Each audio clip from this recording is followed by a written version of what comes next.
Good morning, everyone. Welcome to our February edition of the Government Affairs Committee meeting. I'm Steve Rosansky, President and CEO of the Newport Beach Chamber of Commerce, and I am glad that you can all be with us here. We've got a great guest this morning, our Police Chief, John Lewis. This is a monthly meeting that we do the third Thursday of every month at 8 a.m., so please put it on your calendar for the following months. Our program today will consist of a talk by the chief, and he's going to update us on what's happening with the PD. And then afterwards, we'll have presentations from our three elected representatives' offices, Cotty Petrie-Norris, Dave Min, and actually the vacant seat, the second supervisor seat, we'll hear from Tim Whitaker, who is the district representative there now, and will give us an update on what's happening at the county level. So with that, I'm going to turn it over to my esteemed colleague, Rush Hill, and he'll be introducing the police chief. Good morning. Good morning. Welcome to Governmental Affairs once again. We're glad to be back into action. We have a presenter this morning that really needs no introduction, but I suspect that 98% of the people on the Zoom this morning have met him, possibly have talked to him. Whether or not handcuffs were involved, I guess you would have to confess that yourself. But he has such qualifications that I'm going to share them with you because it's pretty doggone impressive. He is the 10th chief of police in the department's history, assuming his office on March 22 of 2016. He holds a bachelor's of science degree in criminal justice with a minor in speech communications from Long Beach University and a master of arts degree in criminal justice from Chapman University. He's a graduate of several advanced law enforcement training courses, including the Sherman Block Supervisory Leadership Institute, as well as the Commission on Peace Officer Standards and Training Command College. He began his law enforcement career in the Newport Beach Police Department in July of 1991, so he's no new kid on the block. And he's worked in a variety of assignments, and I counted them, and there are 15 different positions that he has held while he has been with us since 1991. Might be a definition of someone that can't keep a job, but I look at it more as training, I think. Chief Lewis has been highly involved in the Newport Beach community for many years. He's an active member of the prestigious Newport Beach Chamber of Commerce Commodores Club. I think Steve Rosansky put that in. And serves on the Newport Beach Company Board of Directors. He's a graduate of Leadership Tomorrow program and served as chair of the Board of Directors. He was a member of the 2014 Bowl Championship Series host committee and the 2015 Special Olympics World Games Committee. The chief also serves on Regional Narcotic Suppression Program, Executive Board, the Orange County Auto Theft Task Force, the Executive Committee and the Orange County Commission on Ending of Homelessness, and he's a member of the Orange County Sheriffs and Chiefs Association, the California Police Chiefs Association, and the International Association of Chiefs of Police. He lives in Orange County with his wife and two children. He is an important ambassador to our city and one of the nicest persons you'll ever have the chance of meeting. So I'm pleased this morning to give you our Newport Beach Chief of Police, Chief John Lewis. Russ, that was a great introduction, and thank you. Your compensation will be provided afterwards for saying such nice things about me. I greatly appreciate that, my good friend Rochelle. Well, good morning, I'm looking everyone. for my get out of jail card. So, well, that's negotiable, all right. But I mean, frankly, that with those nice words, I mean, maybe we can work something out. So. Yeah. Well, good morning, everyone. Thanks for taking the time to talk to me today in this virtual format. I know this is a little bit different than the way that we've been doing things, but I guess this is what's normal for all of us now. And I've got some things to talk about. I've got a few slides. I won't do the death by PowerPoint thing here for you because I think there's a lot of things to talk about with public safety, about policing really in the age of COVID right now, and some of the things that we see going on in our state and then across the country as well. So I want to leave time for that. I'm going to touch on a couple things that I hopefully think are of interest to this group, and then we'll have a discussion later. And I'm happy to try to answer any questions and engage in whatever dialogue we we can in the short time that we have together. So again, it's an honor for me to be here. It's an honor to be your police chief, and I've got a few things to say here, and we'll get started. I've got a slide that we'll start here with, and this is what our service demands look like, what our performance as a police department looks like over the past year, over 2020. And I think we can all agree that 2020 was one of these years that we had, I mean, for so many reasons, things that we will probably never see again.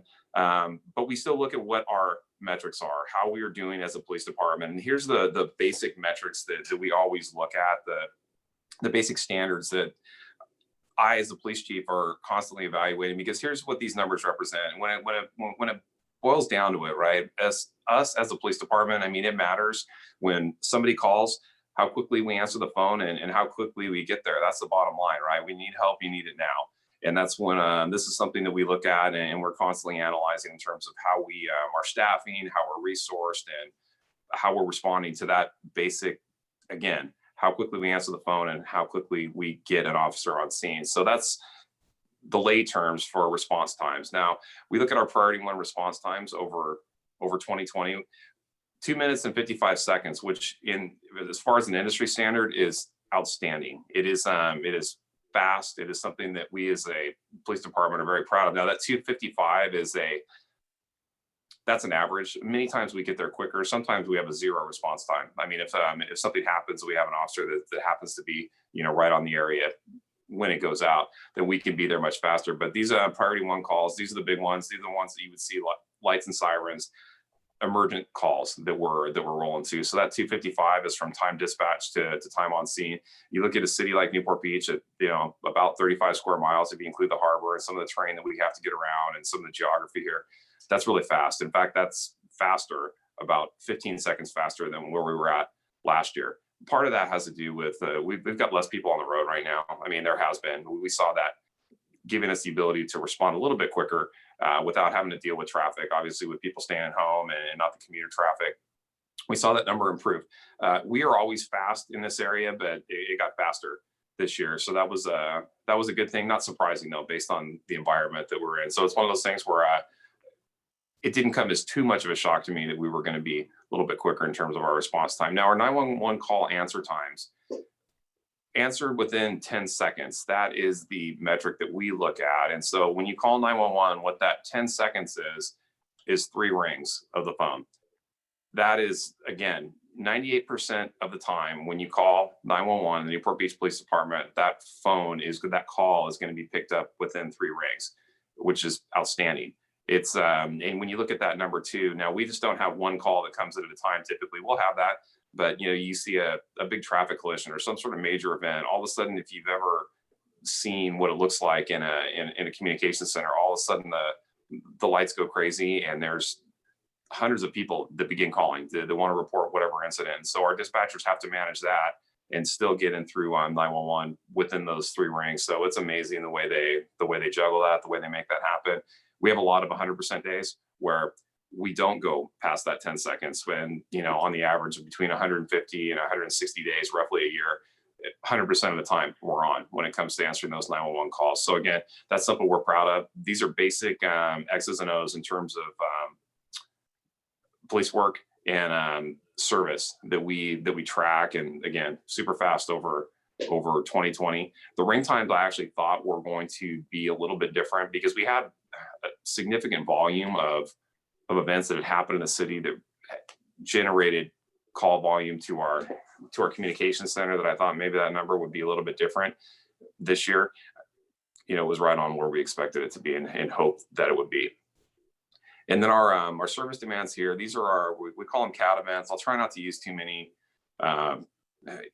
acronyms and whatever else, but CAD is basically our computer aided dispatch system. So every time a police officer does something, every time there's a call for service, it's logged in what we call a computer aided dispatch event. So we had 98,000 of those, which is 277 calls per day that have come in and out, and that we've sent an officer to, or an officer has done something to the field that's generated a CAD event. That number was actually a little bit down from what we saw in years before. We're typically about 101,000 CAD events per day.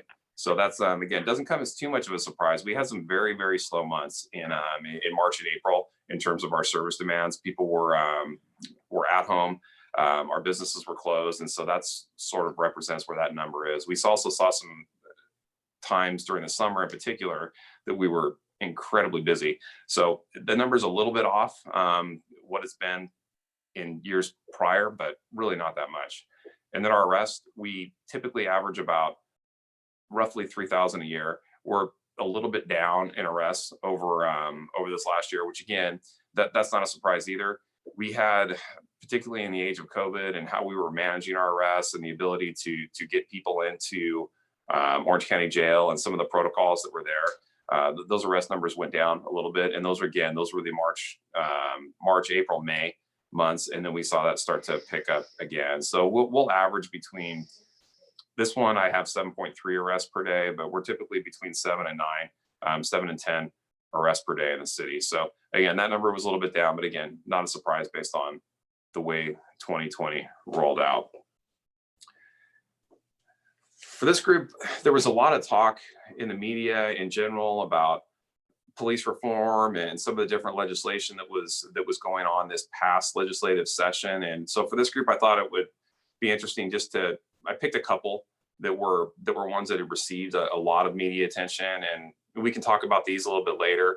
But in terms of, these are some of the things that we saw in Sacramento and have implications for us here and how we do our business in Newport Beach. There was a lot of talk about Assembly Bill 1196, which is a prohibition on the use of the carotid restraint and chokehold. So I'll explain this a little bit. There was a lot of attention that went to this after some of the events that unfolded in Minneapolis, and chokeholds are something that we have never authorized in Newport Beach. I mean, there's a difference between a carotid restraint and a chokehold. A chokehold is where you would, or where wind or air is restricted.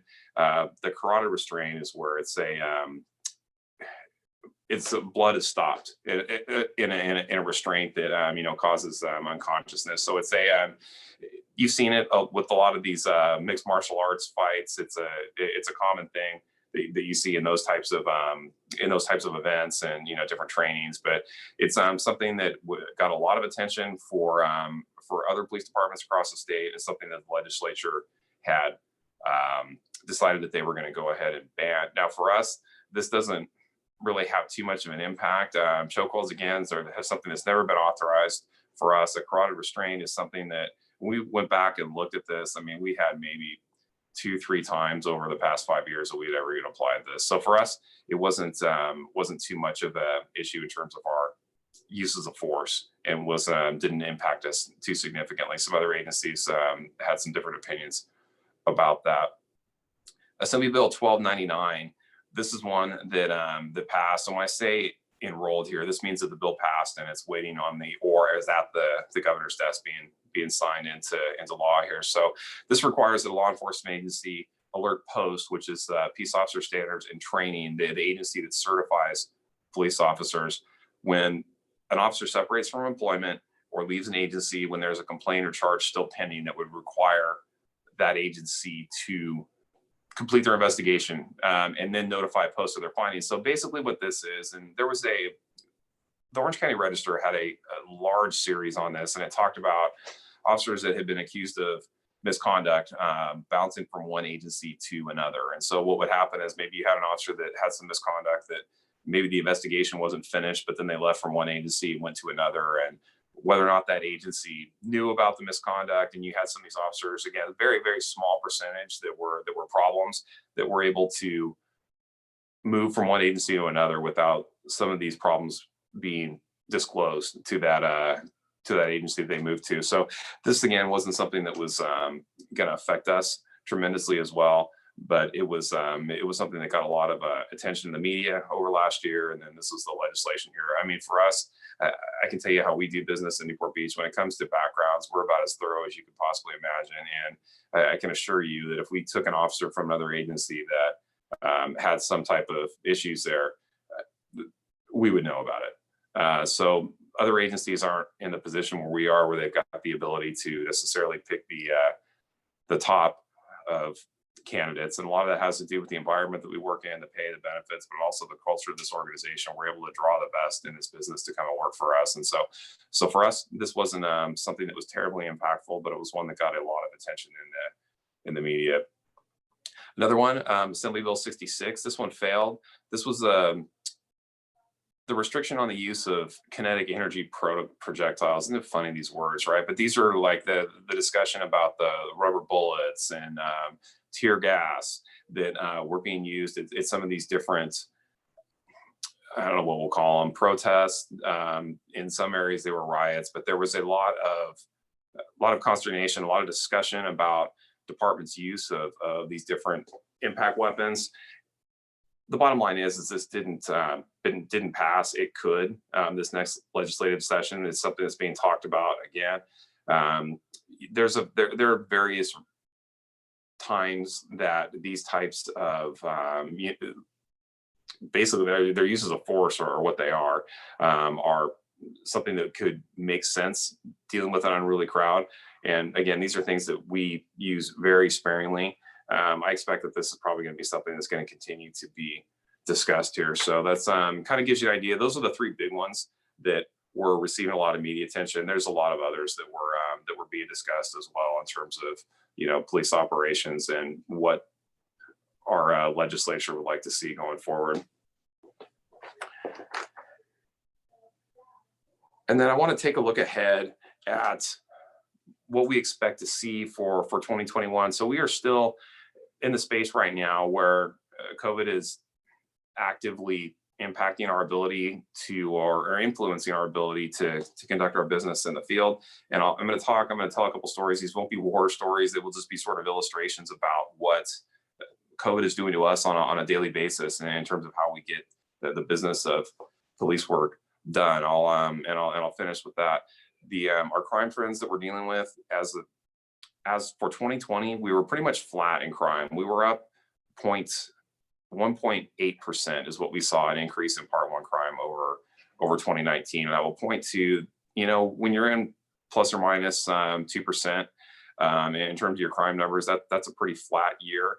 And we were coming off of 2019. That was a historic low for the city, historic low. And then after 2020, with all that we were facing, we ended up coming in at a 1.5, 1.8 is what we saw in terms of crime increase. So that was successful in terms of crime in the city. Part 1 crimes, for those of I wouldn't expect people would know what Part 1 crimes are. I start using this police vernacular here. Part 1 crimes are the big crimes. There are violent crimes, but we also take a look at all of our theft crimes, commercial burglary, residential burglary, auto theft. Those are the ones that we all track, and we report those. Every police agency does to Department of Justice Uniform Crime Report, and those are what our Part 1 crimes that we compare year over year to see where we're doing as a city, and then also how we're doing regionally here. So when we look at that, again, a 1% and some change increase. Also, we look at our 5-year average in crimes, and we're down 12%, which is pretty remarkable with all the things that we're seeing in the state going on here. But we did have some things in terms of crime trends that we did address, and we're continuing to address. And some of these will come as no surprise. So when we have violent crime in the city, we were even on what we were last year. And I had thought, and there was some talk about what domestic violence is considered a violent crime, and how we classify Part 1 crimes, what that was going to look like with people at home, and some of the things that we were dealing with, alcohol, substance abuse. What was domestic violence going to look like? What was that going to look like on our Part 1 crimes? And we as a city weren't as impacted as I think some other jurisdictions were. We ended up with violent crimes staying again flat over this year after a historic low in 2019. Where we did see a little bit of an uptick was in our robberies.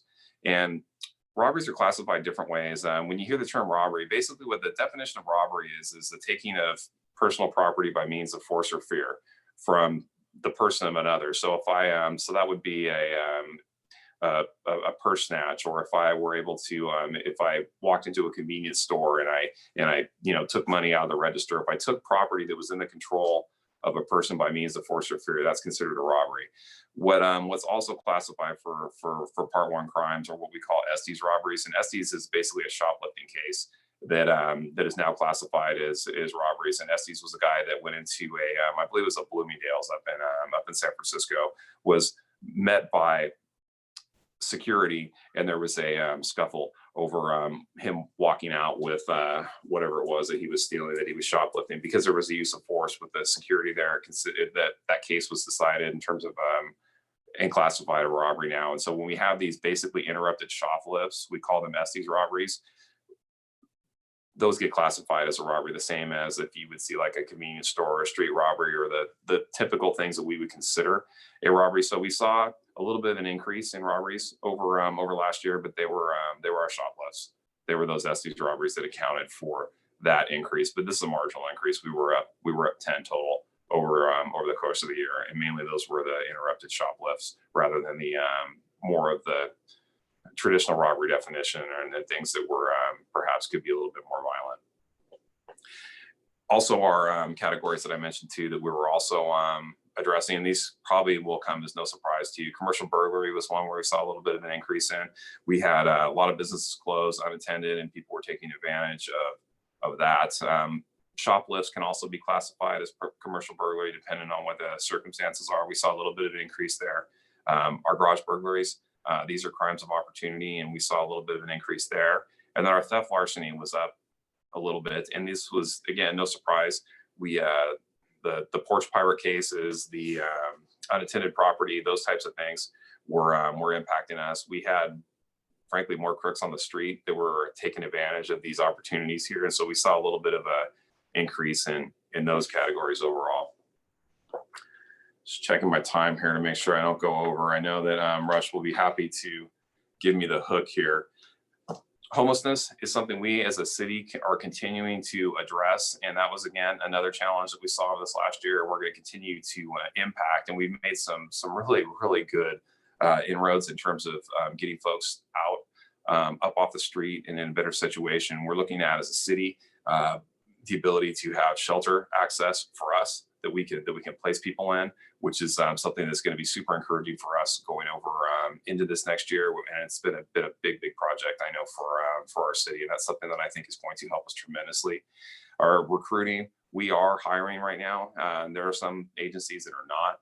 We always have a vacancy or two, and frankly, that's because we are super selective in terms of who we bring in here. So if you have and know of quality people that want to be Newport Beach police officers, send them our way. We're hiring, and that's something that for us, we're lucky that we're in that position, that we're able to continue to do that. There's some agencies that have had to shut down for the financial reasons they've been dealing with over this past year and trying to catch up. Succession planning is one I want to touch on real quickly. For those of you that have been around the police department, we had two of our deputy chiefs, Dennis Birch and Jay Short, had retired after a combined 60 plus years of service to the community. So for me, those are my two big positions on our executive team that we filled with Deputy Chief Joe Cartwright and Deputy Chief Steve Rasmussen.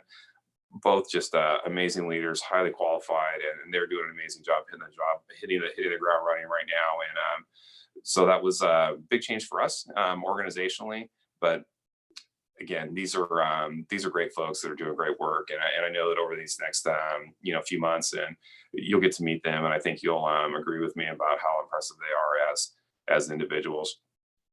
Traffic safety, this is one that we continue to deal with in the city. We had a fatal traffic collision last night, and this one was it was a vehicle versus a pedestrian over off of MacArthur. We're seeing higher speeds on our roads right now. With some of it has to do with the lack of traffic and the ability for people to get up to higher speeds. We're working it. We're out actively enforcing, and we also got a lot of complaints, and we hear from our residents too about the car shows and some of the speed contest things that have been going on. We're not playing games with that either, by the way. We're out making sure that people are comporting with the vehicle code on our roadways.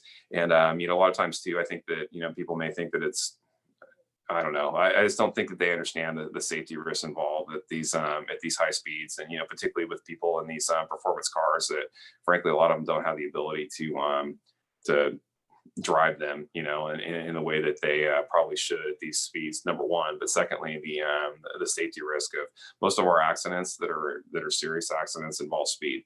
So that's something that we're continuing to prioritize, and one that we're impacting quite a bit. I think that some of you folks that live in those areas that have some of these roadways where we've had these issues, hopefully you've seen our folks out there actively enforcing and making sure that we're staying within reasonable limits and safe while we're driving out here on our roadways. But that's something that's going to continue to be something that we impact going forward.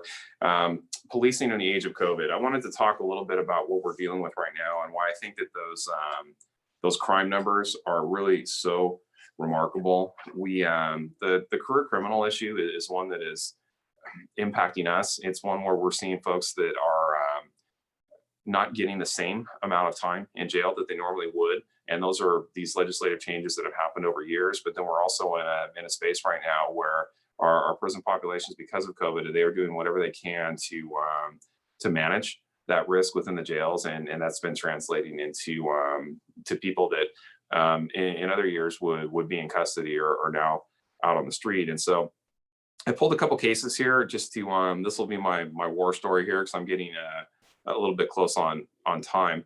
But I looked here. So we, for example, I looked at a burglary case we had just, this is one, from recent couple months ago. And this is, so this is a burglary arrest, right? Now this burglar is responsible for not one burglary, right? But 7 boat burglaries, right? Another burglary we picked up a little while ago. We picked up 3 different times in the city over 2020. Another thief we picked up recently, 6 different times we'd arrested in the city over the past year. An auto theft suspect that we had 6 different times, again, in the city over the past year. Our porch pirates, we picked up a mail and package thief that was arrested 7 times in the city over 2020. And then when these people come in, they're out quickly and they're back, and they know what the consequences are too, or the lack thereof. So the risk sometimes makes it worth the reward that they're going to get. I mean, booking somebody 7-8 times for felony crimes in a year it's difficult to get these people actually what they need in terms of deterring their behavior here. If they think they're just going to be getting out back again, and maybe the result of that is the fact that they didn't get to keep the property that they stole. There's really not much of an incentive for them to correct their behavior. So we looked at another one too, where we had again burglary case, identified and arrested this guy.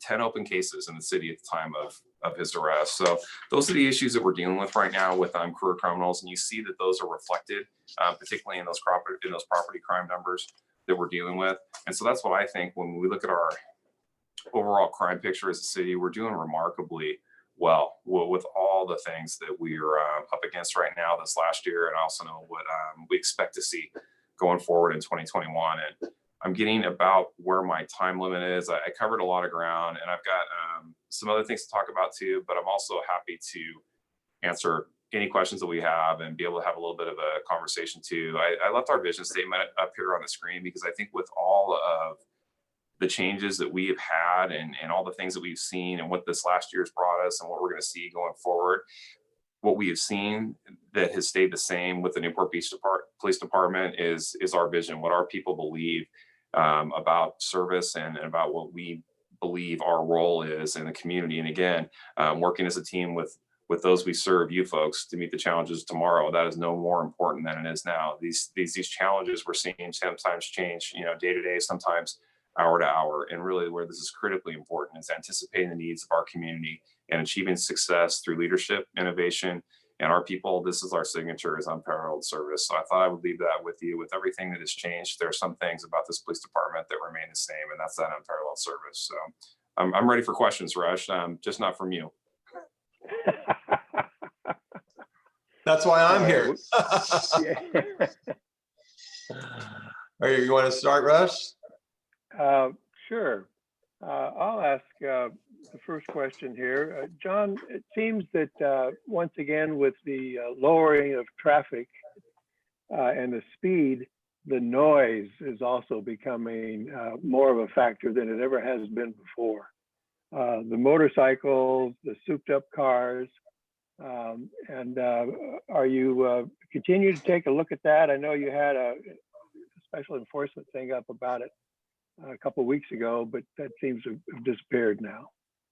We do. We've been working that quite a bit, and it's so one of the main areas that we get with that is along Pacific Coast Highway, obviously. And so what we've done too is so we don't just live in a bubble, right? I mean, we have folks that are going up and down Pacific Coast Highway, and that noise is a legitimate issue with these modified cars. So we've been not only working it with our traffic enforcement teams, we've been working in joint operations with our partners in Laguna and Huntington and with the California Highway Patrol. So we continue those campaigns, and we you know, it's one of those things too. Some of the enthusiasts are have a different opinion about the noise and their ability to do that. But we do get complaints about this, and you know, if cars are modified outside of what is allowed by the vehicle code, then we're out there doing enforcement on it. And so we've approached that from a regional space because again, a lot of these areas that we're seeing it are ones that are being impacted by multiple jurisdictions. And the Highway Patrol, Laguna, and Huntington have been good partners for us on that. Thanks, Chief. I've got a question here is from the chat, and it says, what policies are in place to deal with the homelessness problem here? Numbers have seemed to have grown in Quinn and Omar. And I'll just say, for my own part, anecdotally, I was down at like McFadden Pier over the weekend, and I was mildly shocked at how many homeless people were camped out there at the base of all around the whole plaza there. So what's being done, if anything, to move people along? I know there are obviously some restrictions, but what's your marching orders to your officers in the field? So there's a couple different things that I'll say. Number one, if you go down to the pier today, I think you'll probably see some improvements in terms of how that looks. In fact, I was down there yesterday, and we've been making some efforts down there as a city to address those concerns down there. So homelessness is we're in a tough spot as a city because we're guided by what we legally can and can't do in terms of the public camping, and these are court decisions that we have to abide by. And so those are the ones that we get a lot of complaints about, the tents and things like that. And there's also there's rules in essence that we have to abide by to deal with those people in those situations. And so what we've done is we've approached this in a way where we can work with these individuals. And sometimes these folks are service resistant. They don't necessarily want to go along with getting into shelter. And it seems almost it seems odd, right, when you would offer somebody an opportunity to have a roof over their head and they wouldn't take it. But you're dealing with people that necessarily have spent their lives on the street. That's something that they understand. It's a choice for many of them. But there's also ones that we're dealing with that have significant mental health issues, alcohol, substance abuse. That their problems are deeper, really, than what the fact that they don't have a job or they're poor. They have legitimate long-term issues that lend themselves to living on the street. So we approach this holistically. We do this not just from an enforcement standpoint. Enforcement's a part of it. It absolutely is. I mean, and that's what we do as a police department. We will, people go to jail if they're just like they would in any other circumstance. If we hold our citizens accountable to a certain set of rules, then that goes for everybody.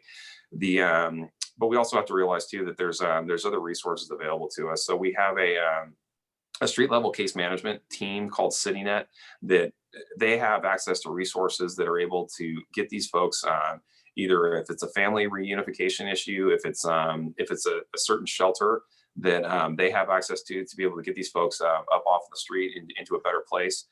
That's something that we have available to us, and they're out there every day in our community working alongside with our officers. And then we also have a homeless coordinator, in essence, someone that sort of quarterbacks the city's homeless efforts out of the city manager's office, that is bringing together with the community resources we have. And we do have some folks that are super interested and have a heart for the homeless and helping them.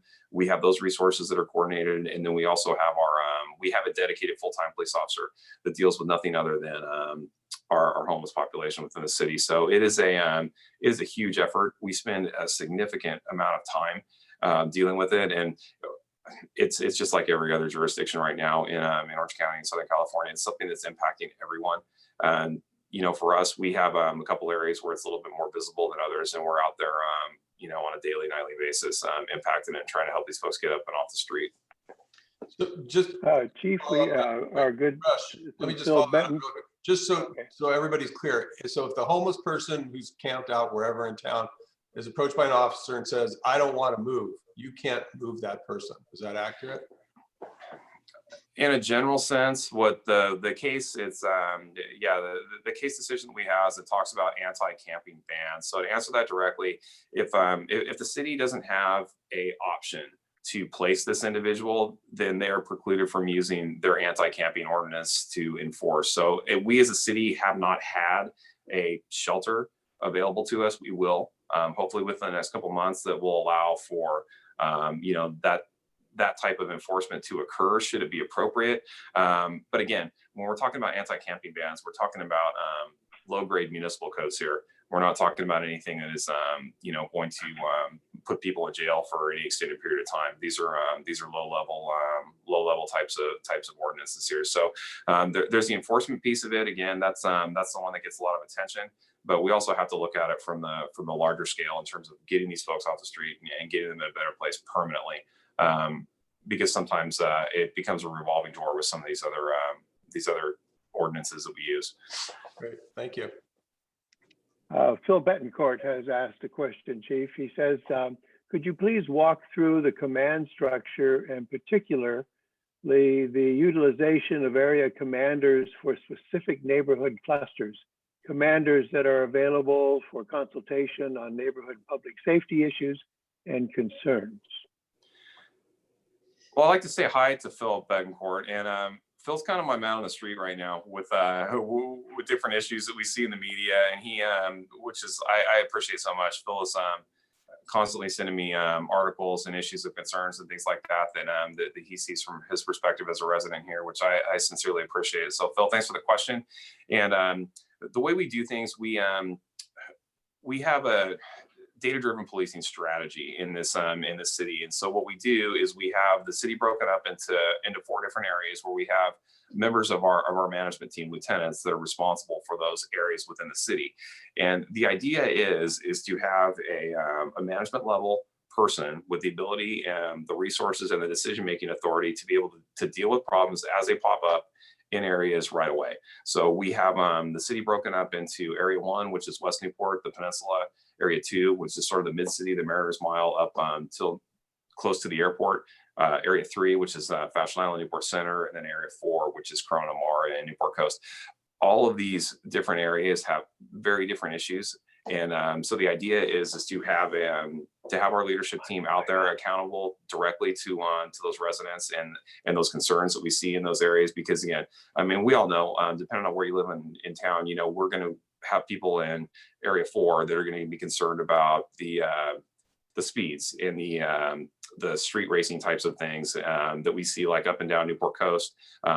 The noise and traffic, they're going to be concerned about that. You may not necessarily hear those same concerns from someone that lives on Peninsula Point. Theirs are going to be significantly different. And those are some of the quality of life things that we see by crowds and visitors and some of the other issues that we have down on the peninsula that are characteristic to the peninsula. So the idea is to have leadership involved at the community level with our folks and be able to deal with problems quickly. And then also each one of those different areas all have different crime trends and patterns that affect them. Those area commanders are responsible for monitoring those, for addressing them, and to making sure that we're following them quickly and impacting them right away before we have any problems that are lingering within the city. And again, we are very tuned in to what our crime numbers are, to what our down to the a bike theft happens last night. You'll be able to ask your area commander, and he or she will know about that within their area. It's actually pretty remarkable how they do it. And they're also responsible for coordinating a response to that, whether it means that we're going to send out another undercover team, whether that means that we're going to assign, some of our traffic enforcement resources to a problem. That's what their job is to do it and make that happen. So it's about data, but it's also about accountability within our management team. I think we have time for one last question, and several of the people submitting questions have asked about coronavirus and the COVID enforcement of COVID restrictions, like, you know, restaurants serving and, you know, I guess mask wearing and other things like that that are out there. What's the police department's role in that over the last year and going forward as far as COVID enforcement? So the city's perspective on this is we've initially when we rolled out, you think about where we are now compared to where we were in April, where we had businesses with total shutdowns. We started initially going out and we saw some pretty good compliance at the beginning, and our businesses were closing and they were following the rules, and we would get good responses to education here and compliance. We did have some businesses that were that got outside of where those rules were, that we had ended up having to take some enforcement action on, and those were problems that were dealt with pretty quickly. So what we've tried to approach this as a city, as a police department, in terms of what's reasonable. We start with education, and that has been working many times, with a rare exception where we've had to take it a few steps further. But I think everybody in this city, a lot of our businesses, they all understand what we're up against as a community, and our relationship with them has been good. It's been productive, and it's been one that the education approach has been working for us over this past year, and it continues to be going forward. That's not to say that there hasn't been some ones that we've had to bring back within the lines. There has. Great. Well, I want to thank you, Chief. Before you go, though, we have a little fun thing to do.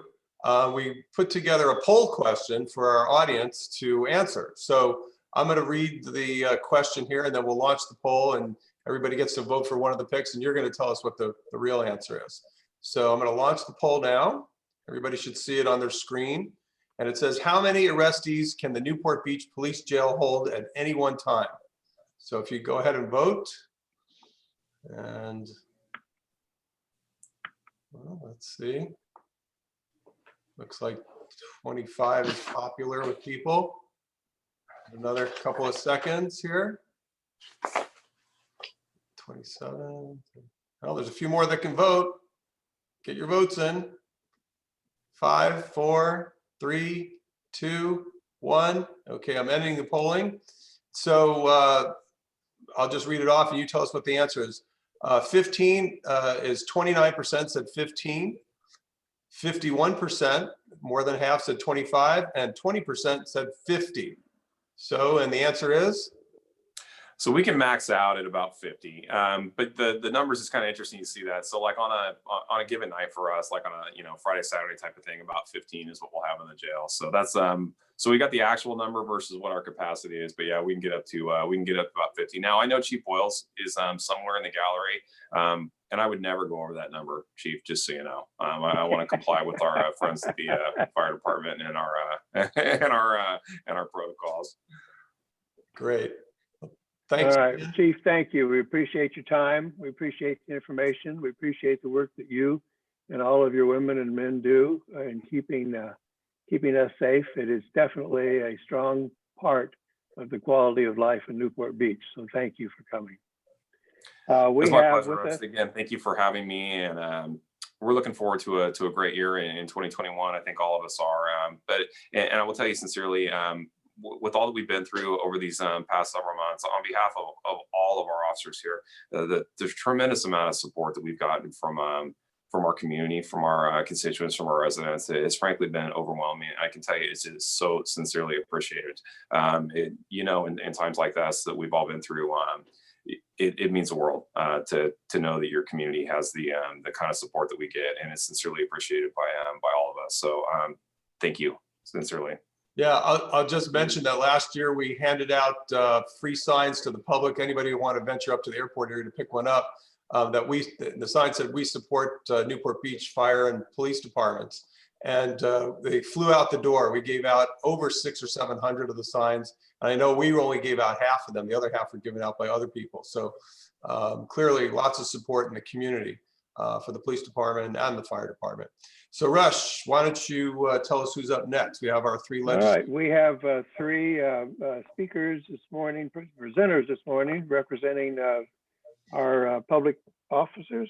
And first, we're going to have Alexandra. Are you with us so that you could give us an update of what's going on in Cottage Petrie Norris's? Hang on. Here we go. Alexander Kim. You there? Alexander, you have to unmute yourself. Yeah, turn on your video. Yes. There we go. There you go. Okay. Thank you so much.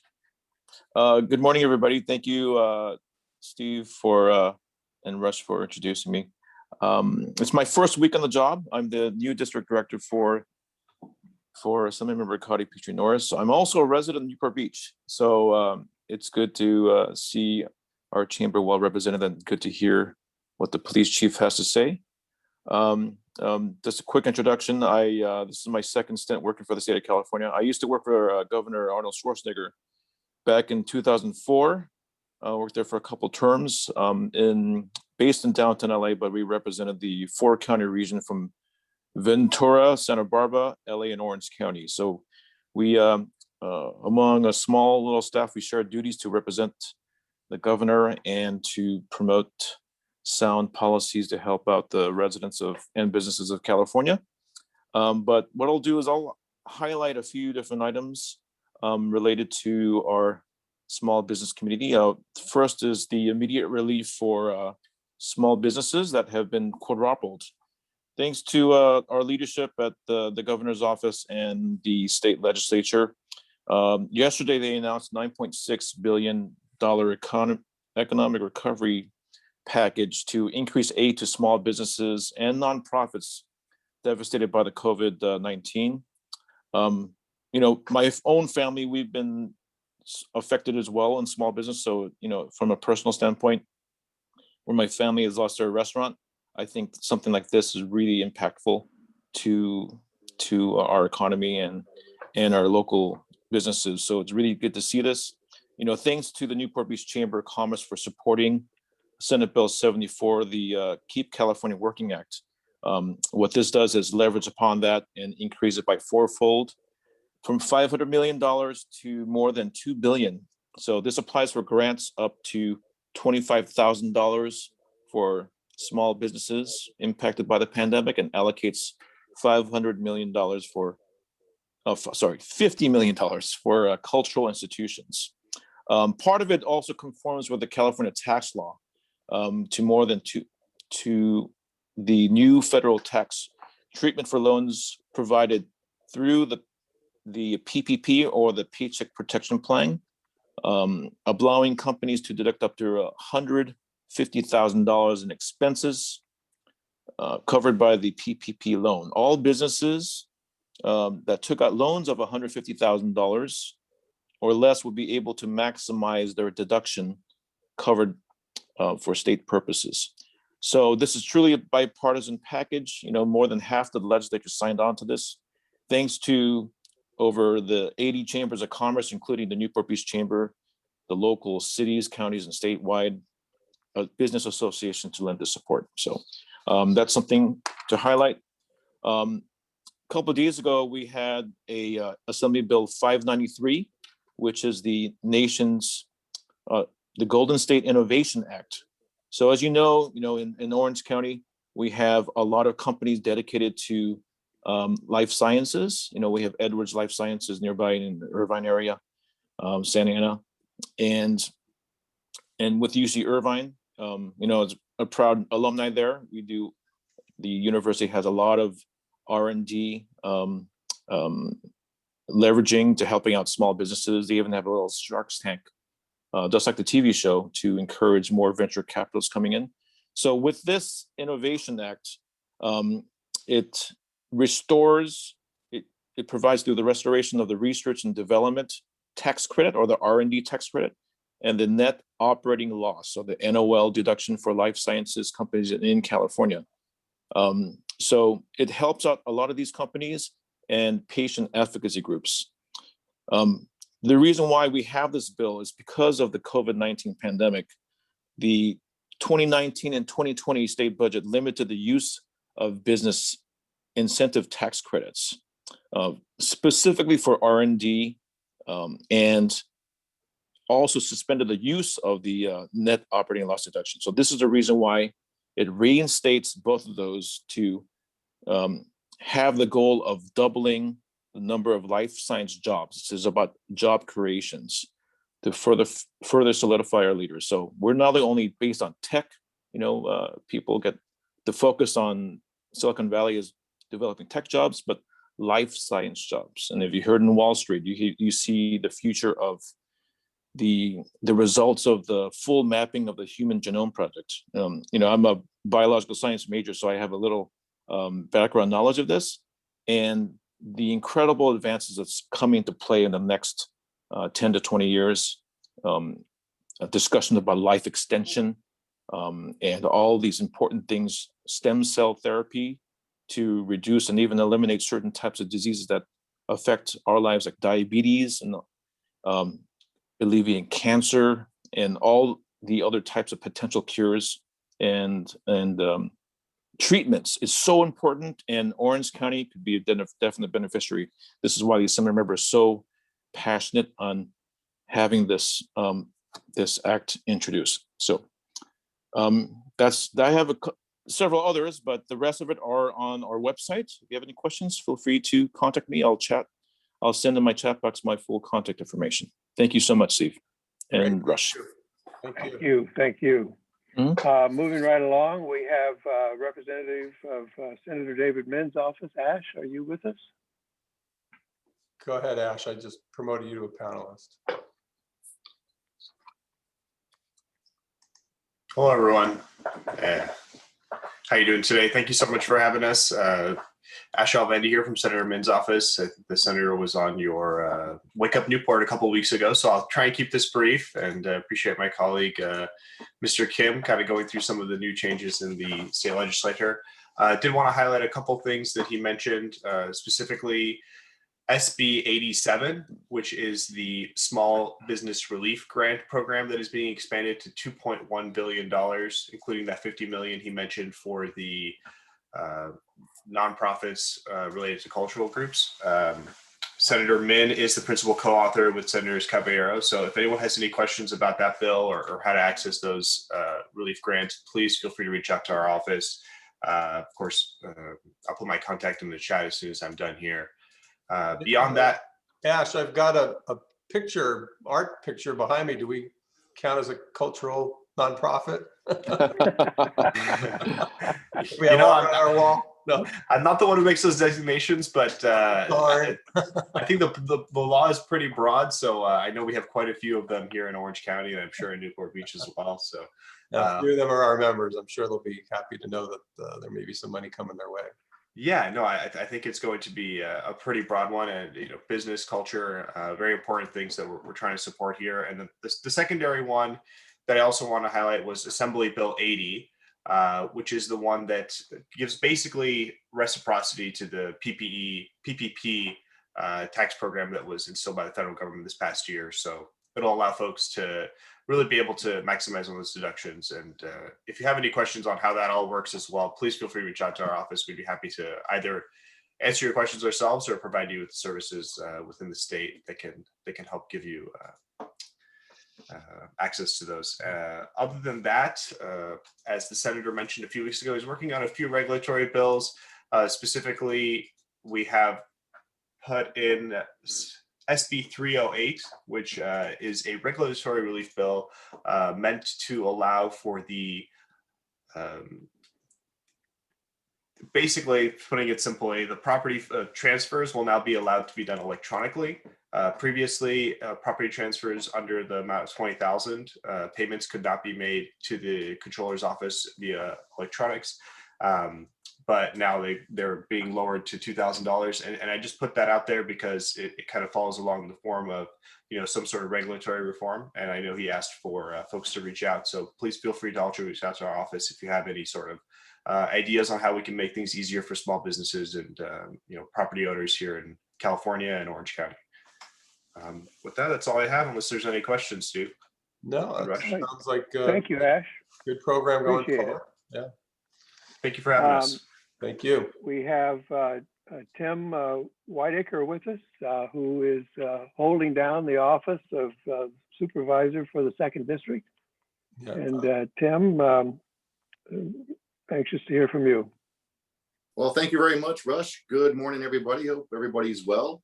The report, of course, it's all COVID vaccine all the time over here at the county still, as we're perfecting and moving forward on trying to get those who want to be vaccinated. I'll touch on that real quick and then go to a couple other things.